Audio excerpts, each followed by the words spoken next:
Labą dieną. Esam VDU Žemės ūkio akademijos mokomajame ūkį, jo laukuose. Šiandien pasikvietėm mokslininkus ir vertinsim mūsų laukus, kaip jie pasiruošė žiemot, kaip vyko visi darbai. Ar teisingai pasėjome ir teisingai viską padarėm. Dovydai, gal gali priminti, ką kviečiuose darėm, ką sėjom, kas čia per veislė?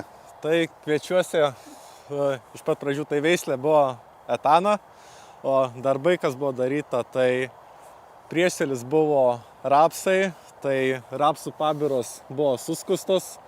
Vėliau, kadangi mes esam mišrus ūkis, tai į lauką buvo atvežtas mėšlas, iš karto operatyviai užžartas, kad negarint azoto visą jį sulaikyti dirvoje. Ir dirva buvo išlyginta su dirvos lygintuvu, tai su balkiu.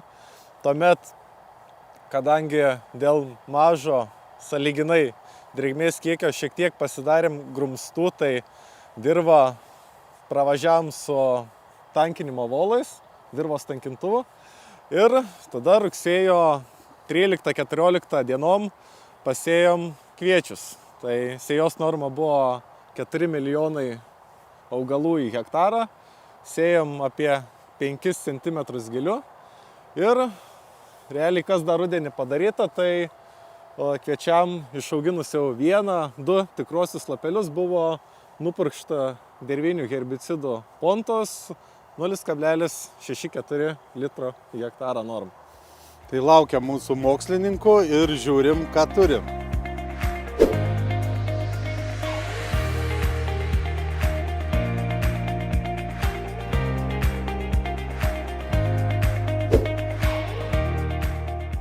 Tai esam kviečių lauke, kuriame auginami žieminiai kviečiai.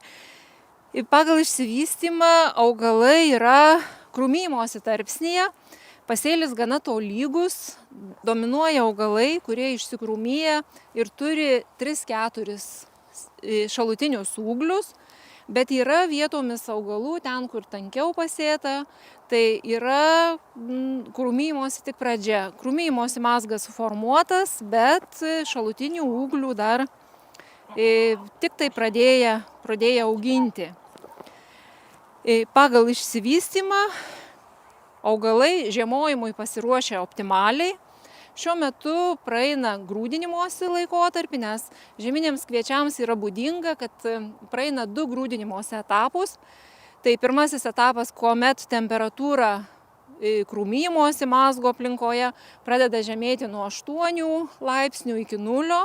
Tuomet sulėtėja fotosintezės procesas, augalai lėtai auga, pradeda kauptis maisto medžiagos, tai pagrindė cukrinės maisto medžiagos.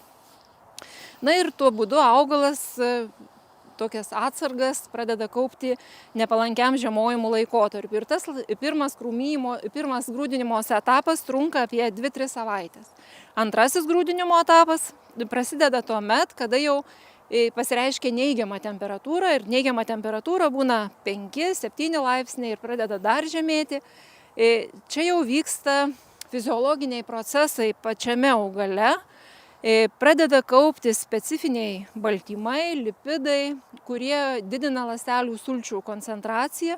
Na ir tuo būdu ląstelėse esantis vanduo, kurio dalis ir yra išstumiama į tarpulasčius, bet vanduo užšąla žymiai žemesnėje temperatūroje. Ir augalas jau nepalankės žiemojimo sąlygas gali pernešti žymiai lengviau.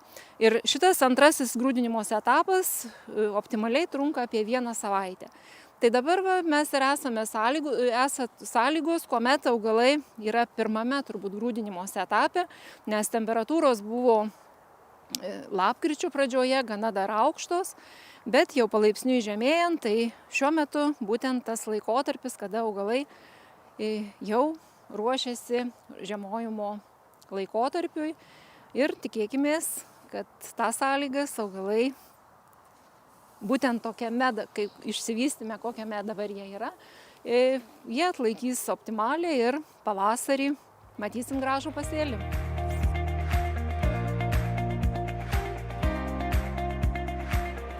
Šiandieną norėčiau pakalbėti apie piktžolių kontrolę ir jos svarbą rudens laikotarpiu, nes kintant klimato sąlygoms tiesiog šiltėja ruduo, labai dažnai pavasarį būna irgi nepalankios sąlygos herbicidų vartojimui, nes dažnos šalnos tiesiog suvėlina tą herbicidų vartojimą ir labai dažnu atveju piktžolės perauga. Ir kuo didesnės piktžolės, aišku, jau veiksmingumas pačių herbicidų yra ženkliai mažesnis. Tai šiuo metu esame lauke, kur herbicidai yra naudoti iš rudens. Ir pasižiūrėjus į bendrą lauko vaizdą, matom, kad piktžolės sukontroliuotos yra gerai. Tiesiog nesimato pačių piktžolių. Aišku, tai yra galbūt ta pati kontrolė iš rudens piktžolių labai svarbu, jeigu pasėlyje mes turime žieminių piktžolių kaip dirvinis smilguolį, ruginį dirsį arba kitų žiemojančių piktžolių, kaip šunramunis lipikas, kurias yra sudėtingiau sukontroliuoti. Tai va tokiu atveju tikrai ta piktžolių kontrolė iš rudens yra labai svarbi. Jeigu yra galbūt pavienės, ten kitos trumpaamžės piktžolės, kaip notrelį, galbūt žvaginį, čiužutį, tokias piktžolės tiesiog nėra galbūt labai svarbu tiesiog kontroliuoti iš rudens, nebent jeigu jų kiekis būtų labai nemažas. Aišku, žinom, kad kiekviena piktžolė, kiekvienas augalas, kad jisai užaugtų, kad augtų reikalingos maisto medžiagos, reikalinga drėgmė, o kuo mes turėsim daugiau piktžolių, tai tuo, sakykime, didesni maisto medžiagų ir drėgmės nuostoliai. O šiais metais ypatingai, kai mes turėjome rugsėjo mėnesį labai šiltą, piktžolėm sąlygos buvo tikrai palankios augti, dygti. Tai šiais metais tikrai ta rudeninė piktžolių kontrolė, manau, tikrai atsipirks.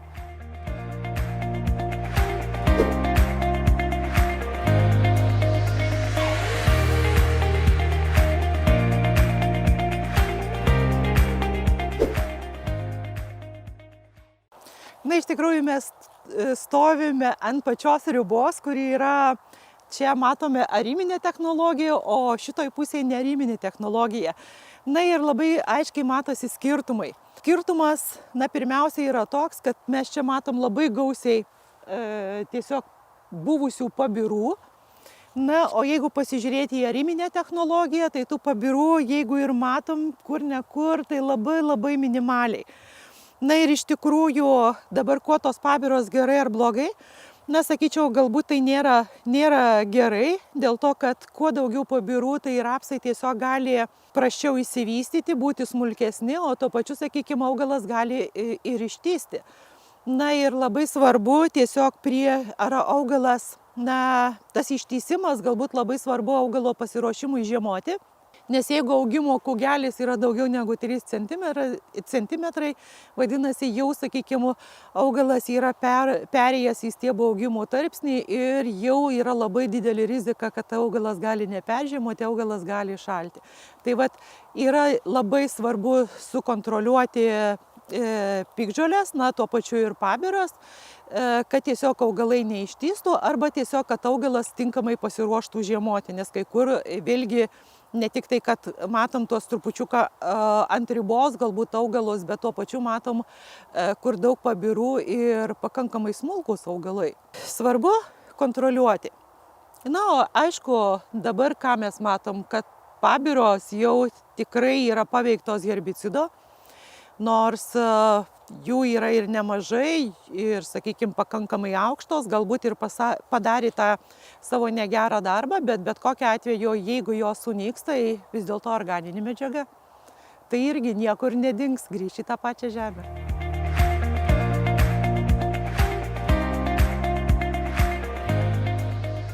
Tai kągi, lapkričio antroji pusė, orai atvėso, pats laikas įvertinti žieminių rapsų būklę, randamės bandymus stoties laukuose, eksperimentiniam lauke, kur yra vykdomi eksperimentai lyginant rapsų ir jų hibridų vystymos ir derėjimo dėsningumus. Kaip atrodo rapsai šiemet? Įvairiai atrodo mūsų regione, Vidurio Lietuvoje, priklausomai nuo taikytos agrotechnikos, nuo sėjos laiko. Taip, meteorologinės sąlygos pabaigoje rugpjūčio buvo nepalankios rapsų dygimui, trūko drėgmės, bet vėliau atsiradus drėgmė ir vėliau rapsai sudygo, pasėlis išsilygino, Kaipgi turi atrodyti rapsai pasiruošę žiemojimui? Turbūt visi žinom, kad jie turėtų turėti jau 8 lapus, taip, viršūnė pumpurą pakilus virš žemės nedaugiau 3,5-4 cm, dar geriau, kad jis būtų nuo 3 iki 3,5 ir šaknies kaklelį nuo 6 iki 10 mm. Tai šitie rapsai taip ir atrodo. Ir turbūt tai lėmė taikyta agrotechnika. Matom, kad skrotelė priglūdos prie žemės paviršiaus, jinai horizontaliai yra. Taip, viršūnis pumpuras nėra ištysęs, augalai turi nuo 8 iki 10 lapų. Taigi labai trumpai apie agrotechninius parametrus, kurie sąlygoja tokį rapsų įsivystymą. Dar reikia pažymėti, kad čia yra hybridas ir jų yra augalų maždaug apie 60 augalų kvadratinė metrė, kaip ir turėtų būti iš rudens hybridų, nuo 40 iki 60, o paprastų rapsų nuo 60 iki 80. Taigi rudenį labai svarbus jos laikas ir mūsų tyrimai parodė, kad skirtingai negu kviečių, rapsus jos laiką galima šiek tiek vėlinti, juos pradėti sėti apie žolinę ir sėti iki 20-25 rugpjūčio. Jeigu hybridai rapsų, tai galima ir pabaigoje rugpjūčio pasėti rapsų. Tai tie, kur suvėlino rapsų sėja šiek tiek, rapsai atrodo tolygiau, kurie anksti pasėjo, po žeminių miežių ypatingai, tai kai kur yra skrotelė peraugusi. Tai svarbu, kad tas viršūnis pumpuras nebūtų pakilęs, pati lapija žalos nedaro, jinai apsaugo nuo iššalimo, o maisto medžiagos iš lapo transformuojasi į šaknies kaklelį. Tai pirmas darbas, kurį ūkininkai turėjo atlikti, purškimas nuo pabirų. Ir šiandien važiuojant po Lietuvą, matosi, kad kai kur tas darbas buvo suvėlintas, apsirinkant, kad rapsai savo, konkurenciniam galimybėm pranašus yra. Jie skrotelės tarpsniai yra labai silpni ir tas, stelbimas yra silpnas, todėl ten, kur pabiros buvo tankesnis, rapsų pasėlis, matom, žemesnis, retesnis ir šito darbo nereikėtų suvėluoti. Kitas darbas tai pamaitinti iš rudens rapsus mikroelementais, aminų rūgštim, ypač borų, kas labai svarbu. Ir skistom trąšom, kurios savo sudėtyje turi kalio, nes labai svarbu kalis iš rudens rapsams. Azoto ir kalio santykis parodo, kaip rapsai pasiruošia žiemoti. Kuo kalio santykinai yra daugiau, kuo tas santykis yra mažesnis, tuo rapsai geriau pasiruošia žiemoti, tuo jie daugiau angliavandenių sukaupia, savo šaknies kaklelį ir viršūnę pumpure. Mikroelementai skatina rapsų maisto medžiagų transformaciją į lapus, iš lapų į viršūnį pumpurą ir į šaknies kaklelį. Tas labai svarbu. Tai kitas darbas turėjo būti augimo reguliavimas ir fomozės kontrolė. Čia taip pat rugsėjo mėnesio pabaigoje nupurkšta yra fungicidais. Taip, tai fungicidas nušauna 2 zuikius. Sutrumpinam rapsą, sustabdom jo augimą ir tą skrotelę, pakeičiam į horizontalią padėtį. Taip, ir kontroliuojam fomozę, kurią galima kontroliuoti tik iš rudens. Pavasarį jau fomozės nesukontroliuosim. Taigi, to pasiekoje rapsai taip ir atrodo čia ir atrodo kituose ūkiuose panašiai ir mokomajam ūkyje. Mūsų akademijos, kuris domisi naujom, irgi augina kelias rapsų veislės. Žodžiu, kada laikomas agrotechnikos abėcėlės, tai rapsai pasiruošia žiemoti. Ir dabar, aišku, labai būtų gerai, kad orai ir toliau vėstų, tada rapsai nuosekliai pasiruošia, perina tuos tarpsnius pasiruošimo žiemojimo ir tada nebaisios ir kelios dienos be sniegių, žiemų, bet jeigu padaryta tokių agrotechnikos klaidų, tai paskui ta žiemojimo rizika yra didesnė. Visus domina hybridų ir paprastų rapsų, skirtumai turbūt. Mūsų tyrimuose buvo nustatyta, kad rapsų hybridai ypatingai atsparus pokyčiams, klimato kaitos pokyčiams žiemos laikotarpiu, atšilimams ir atšalimams. Jeigu paprasti rapsai atšilus oram žiemos metu, na, leiskim, sausio, vasario mėnesį, ten 5 dienos būna apie vidutiniškai 2-3 laipsniai šilumos, tai jie apsigauna ir pradeda naudoti savo sausas medžiagas ir taip nusilpsta. Tuo tarpu hibridiniai rapsai yra, jeigu taip galima pasakyti, gudresni. Jie neapsigauna tais, žodžiu, atšilimais laikinais ir toliau kantriai laukia pavasario vegetacijos pabaigos. Kitas dalykas, kurį mes pastebėjome, lygindami rapsų sėją į skirtingai paruoštą dirvą. Ten, kur tiesioginis sėja ir dirvos dirbimas minimalus, paprasti rapsai linkia šakotis. Kai linkia šakotis, tada šaknis, na, pasidaro neatspari tokiam, kad ir nedideliem įšalam, kurie būna iki 20-30 cm. Tuo tarpu hibridiniai rapsai ir tiesioginiai sėjoj arba minimalizuojant žemės dirbimą linkia formuoti liemeninę šaknį, kuri eina gilin. Tai čia genetikoje užkoduoti turbūt, na, yra šitie pranašumai hibridinių rapsų, vadinamas heterozės efektas, žodžiu, kad jie paima savo gerasias savybės iš tėvinių formų ir paskui ją savo palikuonim perdoda ir tuo, reiškia, pasireiškia jo pranašumas. Ir jeigu ūkininkai šiek tiek nuogastavo, kad rapsai prastai dygsta hibridiniai dėl, reiškia, drėgmės trūkumo, tai čia irgi panaši situacija buvo ir mūsų laukuose, tačiau rugsėjo mėnesio pradžioje rapsai hibridiniai, kad ir vėliau sudygę, pasivijo. Jie dar turi kitą pranašumą, kad labai daug intensyviau už paprastus rapsus, na, formuoja skrotelę iš rudens. Tai štai tokie pagrindiniai pranašumai hibridinių rapsų. Ką tai reiškia? Tai reiškia, kad jeigu jau vėluojam sėją pagal savo organizacinius darbus, matom, kad jinai vėluos, tai jau geriau sėkim hibridinius rapsus, o ne paprastą veislę. Tai reikia pasidžiaugti, kad mūsų rapsai atrodo gerai šiemet ir daugumoje ūkių jie atrodo gerai. Taip, o viskas priklausys nuo žiemos sąlygų. Tikėkime, kad jos bus palankios rapsam šiemet. Tai ačiū už komentarą. Rapsą turim gerą, pasiruošusi žiemot. Lauksim pavasarį, susitiksim pavasarį. Ačiū. Džiugu, kad mūsų tokios rekomendacijos, mokslininkų rekomendacijos, bandymo stoties yra diegiamos mūsų akademijos mokomajam ūkiui. Sėkmės ir jums. Dėkui.